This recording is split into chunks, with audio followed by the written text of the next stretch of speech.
Kid story studio में खुशामदीद। आइए आज की दिलचस्प कहानी से लुत्फ अंदोज हों। किसी बागीचे में एक सेहतमंद मक्खी रहती थी। करीब ही एक मकड़ा भी रहता था। वो इस मकड़े के जाल वाले घर के पास से रोज गुजरते, लेकिन कभी जाल में ना फंसते। मकड़ा बहुत दिनों से इस मक्खी पर नजरें लगाए बैठा था। वो नए नए अंदाज से जाल लगाता, लेकिन मक्खी जाल के करीब भी ना आती। एक दिन मक्खी मकड़े के पास से गुजरी तो मकड़ा बोला, बी मक्खी, तुम्हारा इस रास्ते से रोज गुजर होता है, लेकिन तुम कभी भूल कर भी मेरे घर नहीं आई। आखिर मैं तुम्हारा पड़ोसी हूँ, गैर तो नहीं हूँ। किसी दिन मेरे करीब खाने को भी इज्जत बख्शो। मकड़े की बात सुनकर मक्खी बोली, जनाब, किसी और को बेवकूफ कराइए, मैं तो आपके जाल में आने वाली नहीं हूँ। जो भी आपकी सीढ़ी चढ़ा है फिर वापस नहीं उतर सका।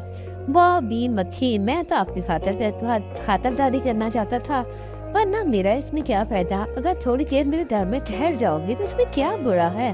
मकड़े ने बुरा मानते हुए कहा, अगर चाह मेरा ये घर बाहर से छोटी सी झोंपड़ी की तरह लगता है, मगर अंदर से बहुत खूबसूरत है और यहाँ तुम्हारे देखने की बहुत सी चीजें हैं।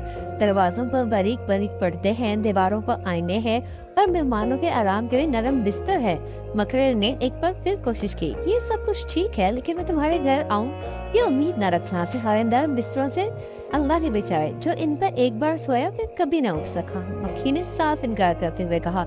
मक्खी की बात सुनकर मकड़ा सोचने लगा, इस मक्खी को किस तरह फांसूं, ये तो बहुत चालाक है। फिर मकड़े के जहन में एक और तरकीब आई। उसने सोचा कि खुशामद ही एक ऐसा रास्ता है जिसके जरिए रूठी तारीफें करके लोगों को बेवकूफ बनाकर अपना काम निकलवाया जा सकता है।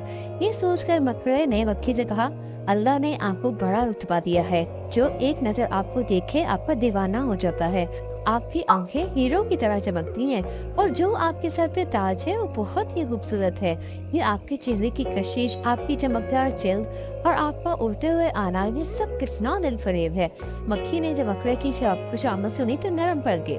वो कहने लगी, मुझे वैसे तो आपसे कोई खतरा नहीं और बार बार इनकार करना अच्छा ही लगता।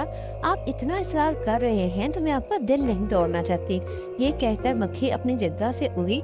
जैसे ही वो मकड़े के जाल के पास आई, मकड़े ने पुछड़ कर उसे पकड़ लिया। मकड़ा कई दिन से भूखा था, अब उसने आराम से बैठकर जरा सी देर में मक्खी को खा लिया। प्यारे बच्चों, सच कहते हैं खुशामद बुरी बला है।